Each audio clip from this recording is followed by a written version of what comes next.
देखिए, स्वस्थ रहना अधिकार भी है मनुष्य का और आसान भी है। मौसम परिवर्तन होने पर कई बार छोटे छोटे रोग आ जाते हैं। सर्दी, जुकाम, बुखार, उल्टी, दस्त, सर दर्द, मस्कुलर क्रैम्प्स, यह सब सामान्य बातें, यह कोई रोगों की श्रेणी में नहीं है। और यह ना होंगे तो मनुष्य का जीवन चल भी नहीं सकता, स्वस्थ नहीं रह सकता। तो कभी भी उल्टी, दस्त, जुकाम, बुखार इत्यादि छोटे छोटे चीज़ों में दवाई न लें। दवाई लेने से वो चीज़ें सूख जाती है, अंदर रुक जाती है, और 5 बार 7 बार जब आप रोक देंगे तो एक बड़ा डिजीज़ पैदा हो जाएगा। चाहे लीवर, किडनी खराब हो जाए, शुगर, पेंक्रियाज डिफेक्ट हो जाए, कोई बड़ा माइग्रेन हो जाए, या हार्ट में कोई समस्या हो सकता है, खून खराब हो सकता है। अगर 2-3 दिन जुकाम रह के फेफड़ा साफ कर दिया तो आपको क्या तकलीफ। तो अब मैं स्वस्थ रहने के कुछ विशेष तरीके बता रहा हूँ। आप लोग सोचते हैं कि सिर्फ बाहरी आवरण ठीक कर लेने से स्वस्थ हो सकता है। यह अवधारणाएं गलत है। यह हार्डवेयर ठीक करने से कभी व्यक्ति स्वस्थ नहीं होता। अब मान लीजिए इस शरीर में 5 कोष है और आपने एक कोष बहुत अच्छा कर दिया, यानी अन्नमय कोष। ये जो बाहरी हमारा शरीर दिख रहा है, ये अन्नमय कोष है। जैसा अन्न खाते हैं वैसा ये कोष पुष्ट होता रहता है। हमारा शरीर आज तक जो भी है, या बचपन से आज तक जो हमने खाया पिया है, भौतिक रूप है।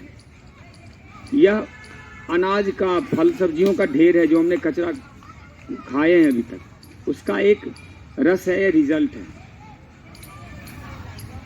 तो अन्नमय कोष से शरीर स्वस्थ रह सकता है, लेकिन मन स्वस्थ नहीं रह सकता। अब दारू पीते हैं, शरीर में डालते हैं, खराब क्या होता है, दिमाग। तो दोनों का कनेक्शन आपस में है कि नहीं, देखिए। अनाज खाते पेट में, नींद आती है दिमाग में, तो कनेक्शन है कि नहीं, देखिए। तो हमारा जीवन कनेक्टेड है, यह अलग हो ही नहीं सकता, एक दूसरे से कनेक्टेड है। तो दूसरा कोष है प्राणमय कोष, जो पूरा होता है प्राणायाम से, स्वच्छ वातावरण से, आसन करने से, शांति रखने से। मन में शांति होगी तो सांसें खुल के आती, सांसें उपद्रव नहीं मचाती। तो एक कोष अन्नमय, दूसरा प्राणमय। अब तीसरा कोष है मनोमय कोष। मनोमय कोष जो हमारा ग्लैंड्स है, पीनियल ग्लैंड, पिट्यूटरी ग्लैंड पे इफेक्ट करता है। मन को जितना सकारात्मक रखेंगे उतना ये कोष उन्नत रहता है, स्वस्थ रहता है, बैलेंस रहता है। अब सकारात्मक कैसे रखेंगे?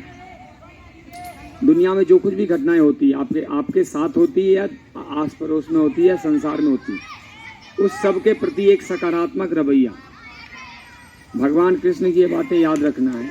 जो हो रहा है अच्छा हो रहा है, जो हुआ अच्छा हुआ है, और जो होगा वो भी अच्छा होगा। ये 3 बातों में सारा मनोमय कोष का सारांश छुपा हुआ है।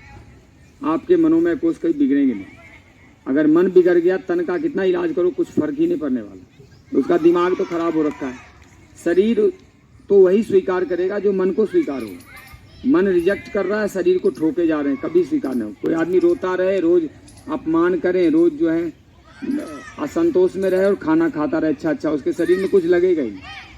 तो मनोमय कोष ठीक होता है सकारात्मक। जो दिया भगवान ने, जो व्यवस्थाएं उपलब्ध है, उसमें खुश रहेंगे, सकारात्मक रखें, कुछ अच्छा है इसमें।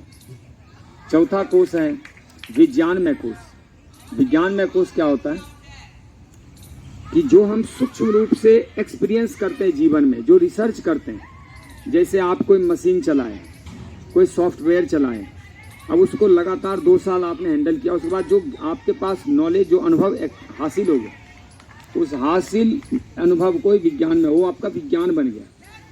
वो एक वैश्विक ज्ञान है, वो सिर्फ आपके पास है, वो आपका एक विशेष टैलेंट है। विशेष ज्ञान को ही विज्ञान कहते हैं। वो आपकी विशेषता हो गई। उसके दम पे आप धन कमा सकते हैं, दुनिया को नई चीज़ दे सकते हैं। धन कमाना छोटी बात है, वो तो कोई भी कमा सकता है। दुनिया के लिए कुछ दे सकते हैं। तो विज्ञान में कोष कैसे पुष्ट होगा? लगातार शांत चित्त होकर किसी चीज़ पे गहराई से डीप थिंकिंग करने से, या फिर कोई रिसर्च करने से। अब एक आदमी पे रिसर्च करें, कुत्ते पे रिसर्च करें, एक पत्तों पे रिसर्च कीजिए। लगातार उसको हमने पत्तों का सेवन, कोई काढ़ा बनाया, हेल्थ के मामले में, या चलो कोई जहाज के, गाड़ी के बारे में रिसर्च करें, वह है विज्ञानमय कोष। और एक है आनंदमय कोष। आनंदमय कोष क्या है? वह ईश्वर में है।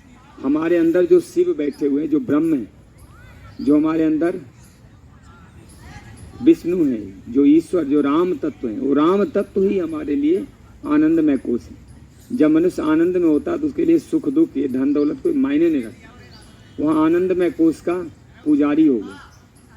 जिसने आनंदमय कोष का एक झलक भी पा लिया, एक रस भी पा लिया, उसके जीवन में और कुछ चाहिए नहीं, क्योंकि जो संसार के मालिक हैं वही उसी को उसने पा लिया। जो मायाधिपति है, इस दुनिया में जितनी दौलत संपत्ति हो सकती है उसके जो अधिपति हैं वही उनके बस में आ गए। आनंदमय कोष कहाँ है?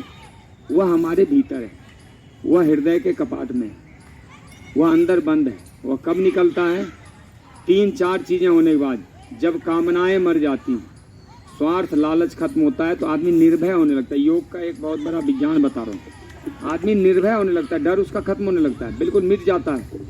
तो उसको लगता है किससे डरना है, क्यों डरने, मैं तो हूँ ही नहीं शरीर, मैं तो आत्मा हूँ। तो जब आत्मिक स्तर पे जीते हैं तो मनुष्य के जीवन में क्या आता है?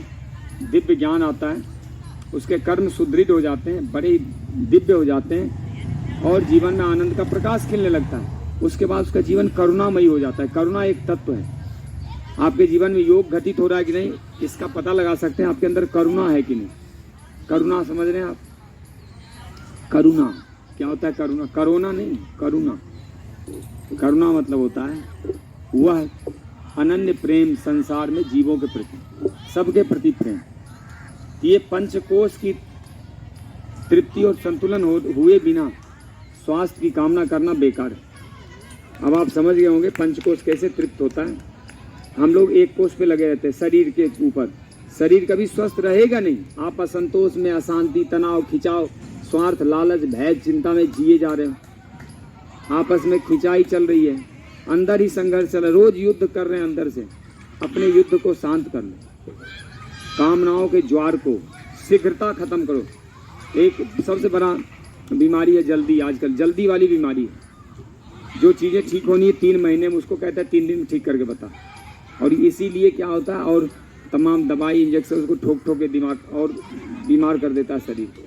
समय दीजिए, शांत रहिए, सकारात्मक रहिए, रोग चले जाएंगे, कैंसर भी खत्म हो जाएगा। और संघर्ष करोगे बढ़ता चला जाएगा, चाहे कितनी दवाई कर लें। तो धन्यवाद। ओम नमस्ते।